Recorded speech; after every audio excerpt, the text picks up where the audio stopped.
भाइयों और बहनों, महाराष्ट्र के युवा प्रेस के हमारे मित्रों, आप सबका यहां बहुत बहुत स्वागत, नमस्कार। अंबेडकर जी की कर्मभूमि में आकर आज मुझे बहुत खुशी हो रही है। कांग्रेस का फाउंडेशन डे है और आज हम नागपुर में आपसे बात करने, आपसे मिलने आए हैं। देश में विचारधारा की लड़ाई चल रही है। लोगों को लगता है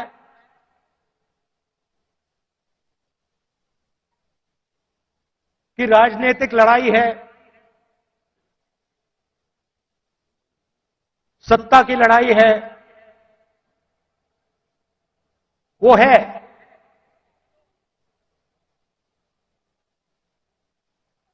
मगर इस लड़ाई की नींव जो है वो विचारधारा की है और दो विचारधाराओं की लड़ाई हो रही है। बहुत सारी पार्टियां हैं,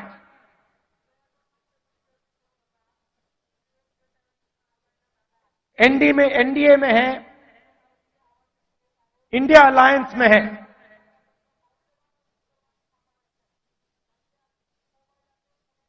मगर लड़ाई दो विचारधाराओं के बीच में है।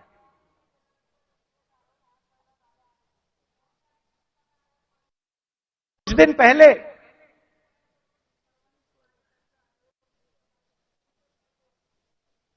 एक बीजेपी का एमपी मुझे लोकसभा में मिला। बहुत सारे बीजेपी के एमपी पहले कांग्रेस पार्टी में हुआ करते थे, ये भी कांग्रेस पार्टी में था।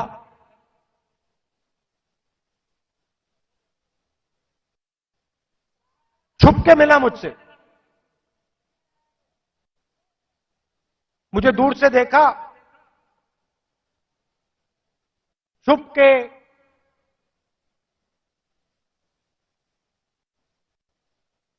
डर से कहता है, राहुल जी आपसे बात करनी है।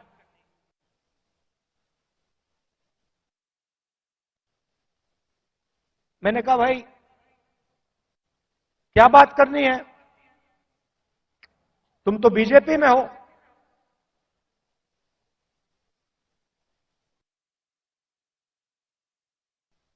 और फिर उसके चेहरे पे थोड़ी सी टेंशन दिख रही थी।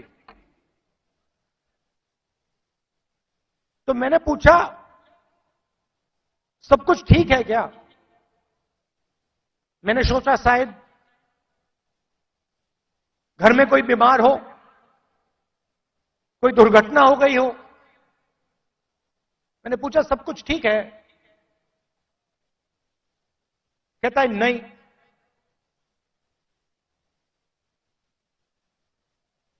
क्या हुआ?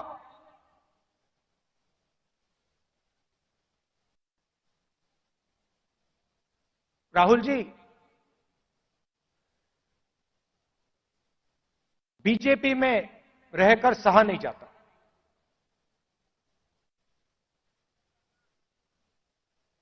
मैं हूं बीजेपी में,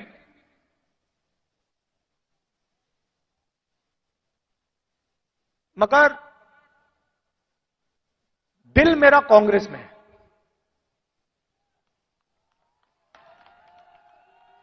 तो मैंने कहा, भाई दिल तेरा कांग्रेस में, शरीर आपका बीजेपी में।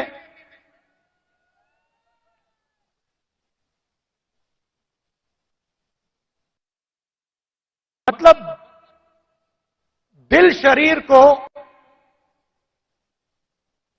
कांग्रेस में लाने से डर रहा है, यही हो सकता है।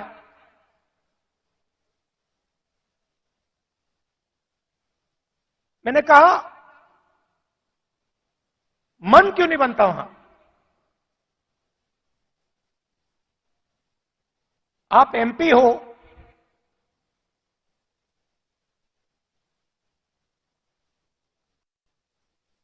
आप मुझे हिंट दे रहे हो, मन क्यों नहीं बनता?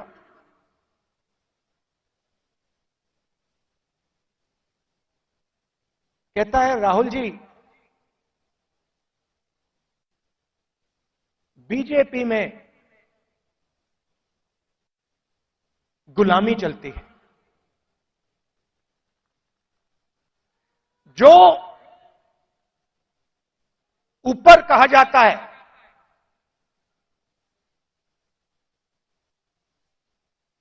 वो बिना सोचे समझे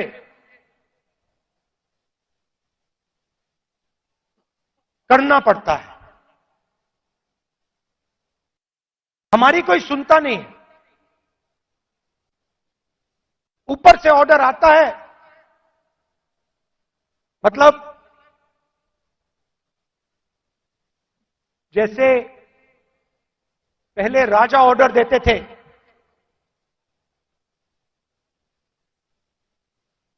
ऊपर से ऑर्डर आता है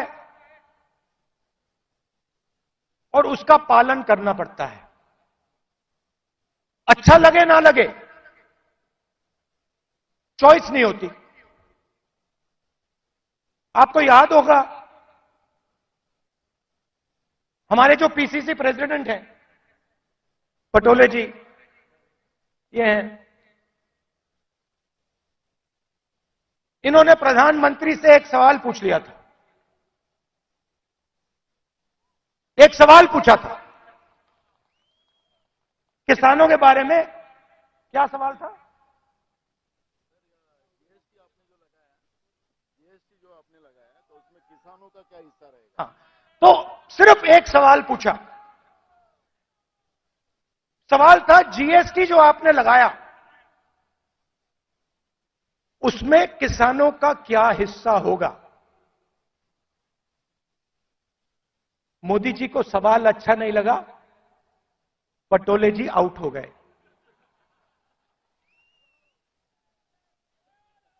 तो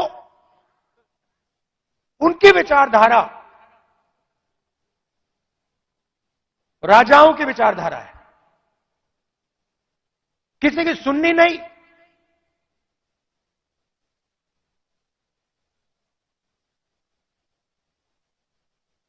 ऑर्डर ऊपर से आएगा,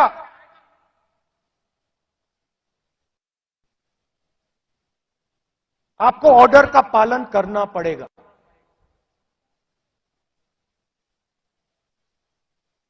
कांग्रेस पार्टी में आवाज नीचे से आती है। हमारा छोटा सा छोटा कार्यकर्ता हमारे किसी भी नेता को टोक सकता है। सही है ना? हमारे कार्यकर्ता मेरे सामने आते हैं और मुझे कहते हैं राहुल जी ये जो आपने किया मुझे अच्छा नहीं लगा, और फिर मैं उनको समझाता हूं कि देखिए मैंने ये इस कारण किया, और मैं उनकी सुनता हूं। उनकी जो आवाज है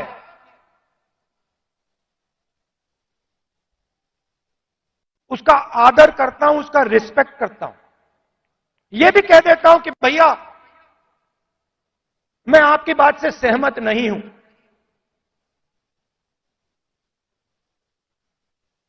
मगर उसकी आवाज सुनता हूं।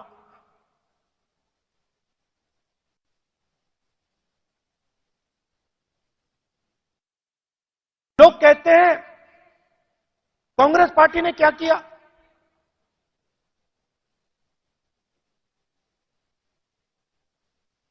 आजादी से पहले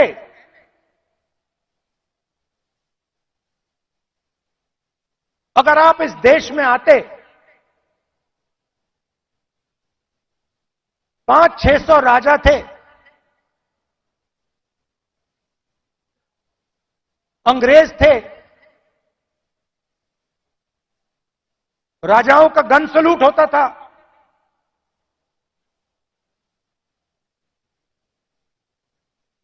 किसी को 19 तोपों का सलूट होता था, किसी को 21 तोपों का सलूट होता था।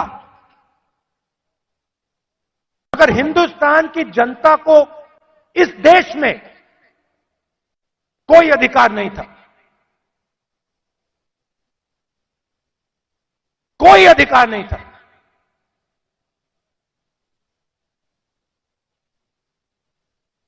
गरीब व्यक्ति की जमीन अगर राजा को अच्छी लगी, 1 सेकंड में उसको ले जा सकता था। ये सारे के सारे अधिकार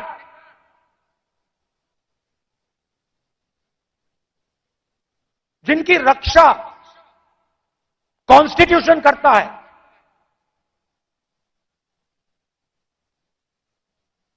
जो अंबेडकर जी ने, गांधी जी ने, नेहरू जी ने खून पसीना देके बनाया, ये कांग्रेस पार्टी ने दिया है। और आरएसएस के लोग, बीजेपी के लोग इसके खिलाफ थे।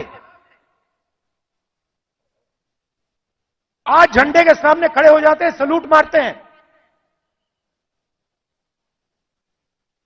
सालों के लिए इन्होंने तिरंगे को सलूट नहीं मारा था। तो सारे के सारे अधिकार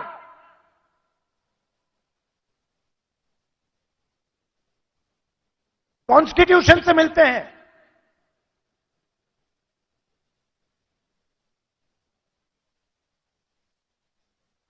और राजा जो भी करना चाहता था करता था, उसके लिए कोई कानून नहीं थे। यह काम कांग्रेस पार्टी ने किया और यह हिंदुस्तान के इतिहास में, हजारों साल के इतिहास में पहली बार किया गया है। पहली बार एक हिंदुस्तानी को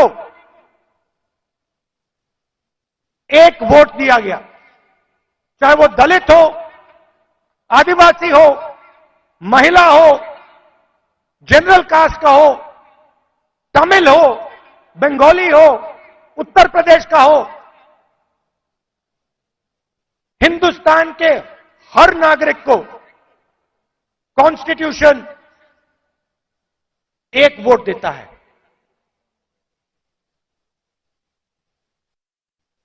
यह कांग्रेस पार्टी ने किया।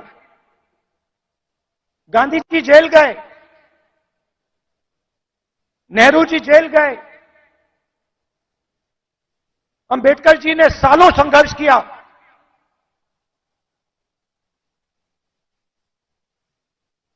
यह कांग्रेस पार्टी ने, अंबेडकर जी ने, सबने मिलकर दिया है। हमारी विचारधारा कहती है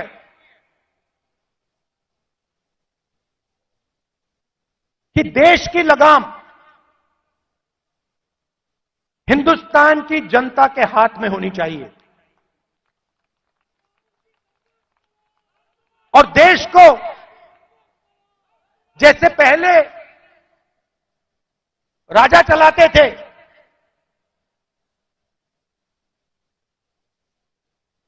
वैसे नहीं चलाया जाना चाहिए। हम जनशक्ति की बात करते हैं, लोक शक्ति की बात करते हैं। आप हमारे सारे के सारे कानून देखिए। आजादी की लड़ाई देश की जनता ने लड़ी थी, राजा महाराजाओं ने नहीं लड़ी थी। उनकी पार्टनरशिप थी अंग्रेजों के साथ। लोग भूल जाते हैं लोग सोचते हैं कि आजादी की लड़ाई सिर्फ अंग्रेजों के खिलाफ थी। नहीं, अंग्रेजों की लड़ाई अंग्रेजों के खिलाफ थी और राजा महाराजाओं के भी खिलाफ थी। यह सच्चाई है। पार्टनरशिप थी राजाओं महाराजाओं की, अंग्रेजों की पार्टनरशिप थी। उसके खिलाफ कांग्रेस पार्टी लड़ी थी। किसके लिए लड़ी थी? गरीब जनता के लिए लड़ी थी। अगर आप यहां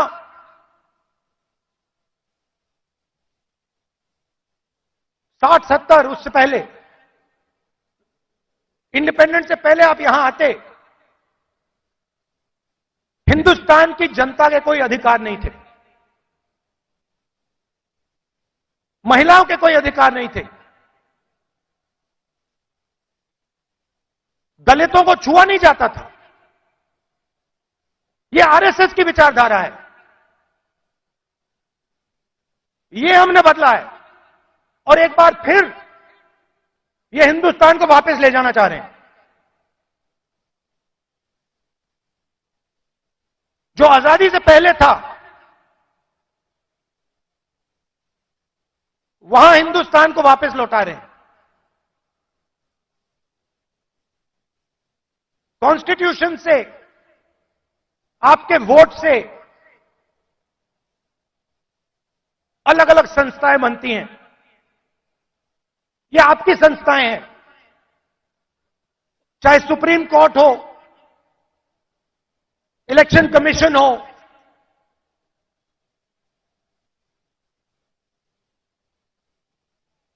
ये आपकी संस्थाएं हैं। सारे के सारे इंस्टीट्यूशंस पर ये कब्जा कर रहे हैं। आप हिंदुस्तान की सारी यूनिवर्सिटी देख लीजिए, सारे के सारे वाइस चांसलर आज एक संगठन के हैं। उनको आता उता कुछ है नहीं, कुछ नहीं आता उनको।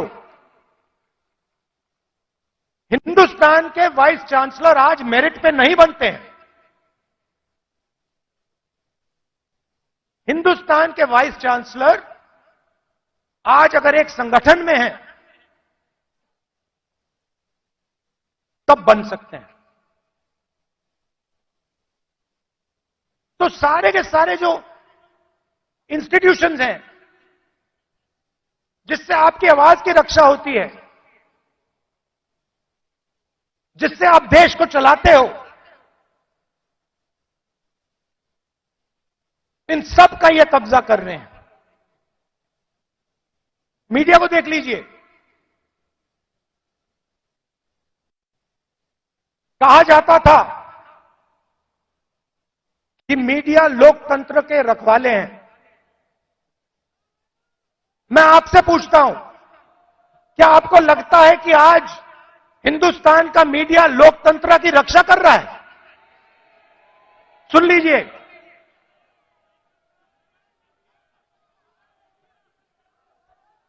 आप इनसे पूछिए, ये आपको बताएंगे कि हमारे दिल में जो है हम नहीं बोल सकते।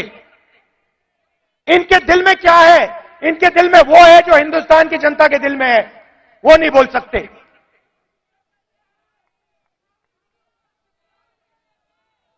तो सारी की सारी संस्थाएं का कब्जा कर दिया मीडिया प्रेशर में। सीबीआई का प्रेशर है, ये देखो ईडी का प्रेशर है।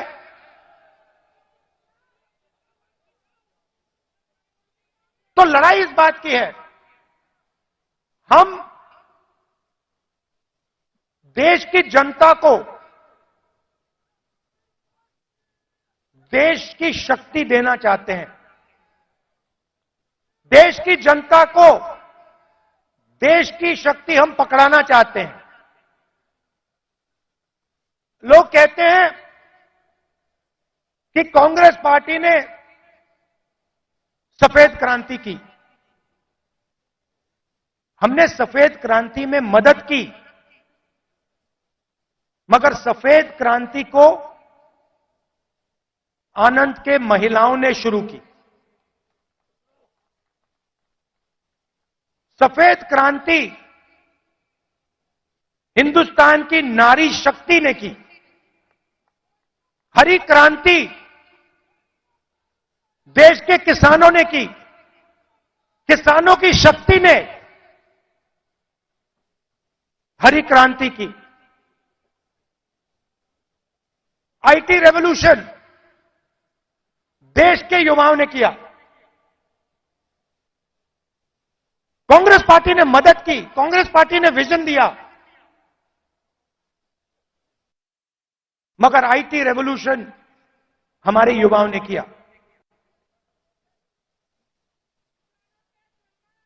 अब मैं आपसे पूछना चाहता हूं कि पिछले 10 साल में नरेंद्र मोदी जी ने कितने लोगों को रोजगार दिया है? 40 साल से सबसे ज्यादा बेरोजगारी आज है, और हिंदुस्तान के युवाओं की जो शक्ति है, करोड़ों युवाओं की जो शक्ति है, वो जाया हो रही है। आजकल हिंदुस्तान का युवा जॉब नहीं करता है।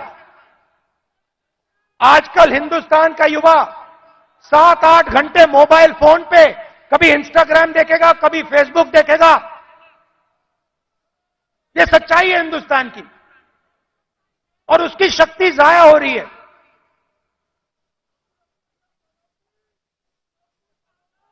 एक तरफ किसानों पर आक्रमण, युवाओं पर आक्रमण, और दूसरी तरफ हिंदुस्तान के 2-3 अरबपतियों को देश का पूरा धन दिया जा रहा है। यह सच्चाई है। भाइयों और बहनों, सुनिए, कुछ दिन पहले मेरे पास कुछ युवा आए, मुझे कहते हैं, राहुल जी, अग्निवीर योजना से पहले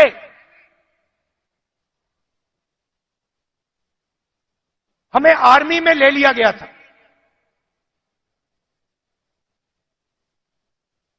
1,50,000 युवाओं को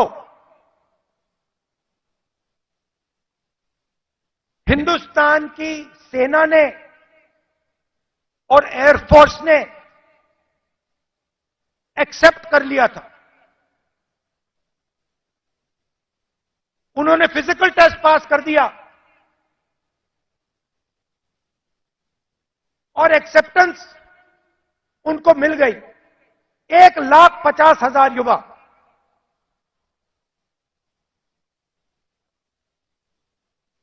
मोदी सरकार ने अग्निवीर योजना लागू की और 1,50,000 युवाओं को उन्होंने आर्मी में, एयरफोर्स में नहीं आने दिया।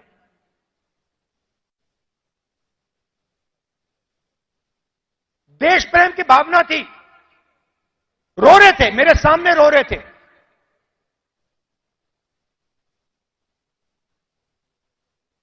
आंसू आ रहे थे, कह रहे थे सरकार ने हमारी जिंदगी बर्बाद कर दी है, जिंदगी खत्म कर दी, हमारा मजाक उड़ाया जाता है।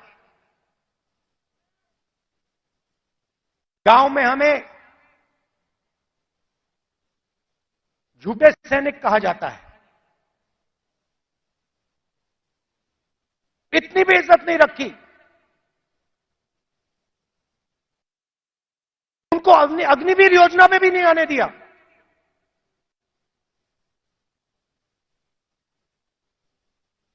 बाहर उठा के फेंक दिया। फिर कहते हैं हम देशभक्त हैं।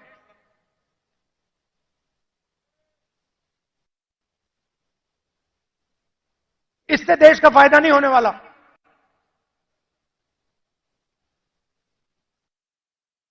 और पूरा का पूरा फायदा, देश का धन चुने हुए लोगों के हाथ में जाता है।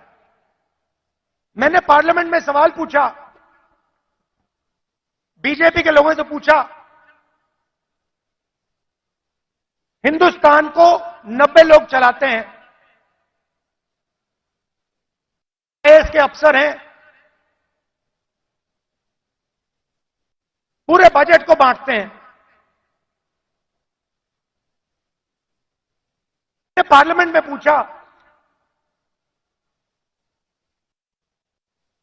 कि इनमें से ओबीसी कितने हैं, दलित कितने हैं, आदिवासी कितने हैं। बीजेपी के लोग चुप हो गए। ओबीसी की कम से कम 50% आबादी है, दलितों की 15% आबादी है, आदिवासियों की तकरीबन 12% आबादी है।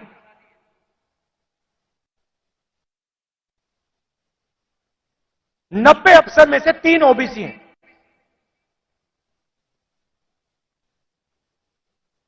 कैसी ओबीसी सरकार चल रही है? उनको कोने में बैठा देते हैं, छोटे छोटे डिपार्टमेंट पकड़ा देते हैं,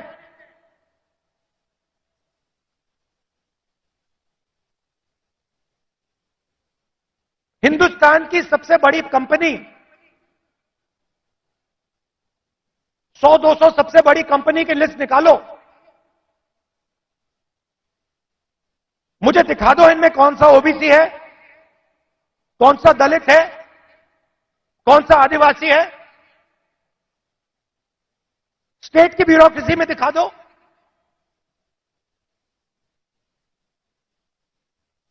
आबादी आपकी 50%, दलितों की 15%, आदिवासियों की 12%।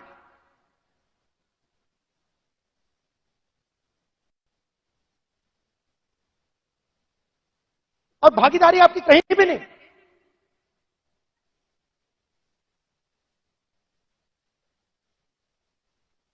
टॉप कंपनीज के नाम निकालो और मुझे दिखा दो इन कंपनियों में ओबीसी कहां बैठा हुआ है, दलित कहां बैठा है, आदिवासी कहां बैठा है।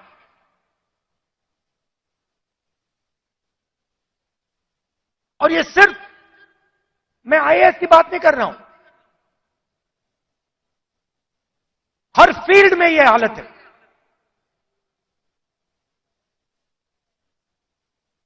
तो मैंने सवाल पूछा, मैंने कहा देखिए जाति जनगणना होनी चाहिए, देश को पता लगना चाहिए कि इस देश में ओबीसी कितने हैं। उसके बाद नरेंद्र मोदी जी के भाषण बदल जाते हैं। पहले अपने आप को ओबीसी कहते थे, मेरे भाषण के बाद कहते हैं हिंदुस्तान में तो सिर्फ एक जात है, वो भी गरीब। अगर हिंदुस्तान में सिर्फ एक जात तो आप ओबीसी कैसे बन गए?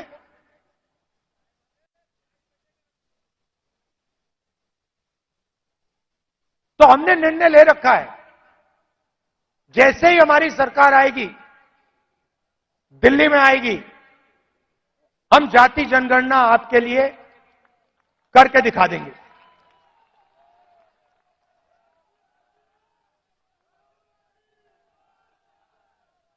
और देखिए, जो मैंने शुरुआत में कहा, यह विचारधारा की लड़ाई है। करोड़ों लोगों को बीजेपी की सरकार ने गरीबी में फिर से धकेल दिया है। जो काम हमने भोजन के अधिकार से, मनरेगा की मदद से किया, वो सब खत्म कर दिया इन लोगों ने। और हमें दो हिंदुस्तान नहीं चाहिए। एक हिंदुस्तान अरबपतियों का, मीडिया वालों का, सेलफोन वालों का, सपने का,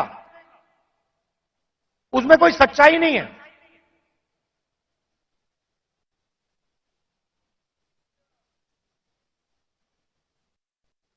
हिंदुस्तान के युवा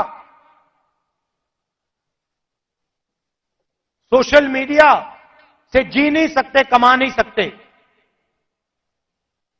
हिंदुस्तान के युवाओं को रोजगार की जरूरत है।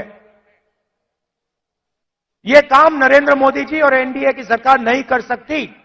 यह काम सिर्फ इंडिया अलायंस कर सकता है, क्योंकि इस काम को करने के लिए हिंदुस्तान की जनता की आवाज को सुनना होगा, नफरत मिटानी होगी और इस देश को एक कर जोड़कर आगे जाना पड़ेगा। कन्याकुमारी से कश्मीर हम चले, 4000 किलोमीटर चले, नफरत के बाजार में मोहब्बत की दुकान हमने खोली। आप कांग्रेस पार्टी की विचारधारा समझना चाहते हो, इस लाइन से आप समझ जाओगे। सिर्फ एक लाइन की जरूरत है।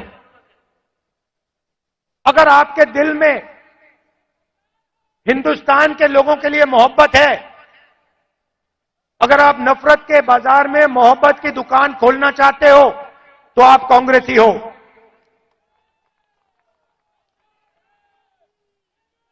मैं कांग्रेस पार्टी के कार्यकर्ताओं से आखिरी बात बोलना चाहता हूं।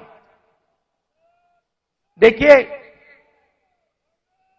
ये जो पार्टी है, और महाराष्ट्र के कार्यकर्ताओं से खासतौर से बोलना चाहता हूं, क्योंकि आप स्पेशल हो। मैं महाराष्ट्र में चला, मैं जब भारत जोड़ो यात्रा में चल रहा था, जैसे ही मैं महाराष्ट्र के अंदर आया, मैंने सोचा कि देखो, ये कांग्रेस की जमीन है, ये कांग्रेसियों की जमीन है। इस जमीन में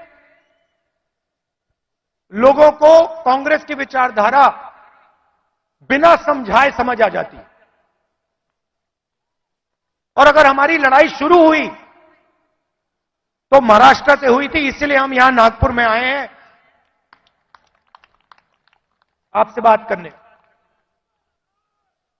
तो आप बब्बर शेर हो, आपको किसी से नहीं डरना।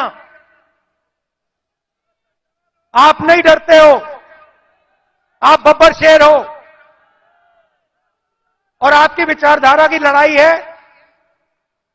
आपके दिल की लड़ाई है। और आप और हम मिलकर, आप और हम मिलकर महाराष्ट्र में और पूरे हिंदुस्तान में चुनाव जीतने जा रहे हैं। आप सबका दिल से बहुत बहुत धन्यवाद। नमस्कार, जय हिंद।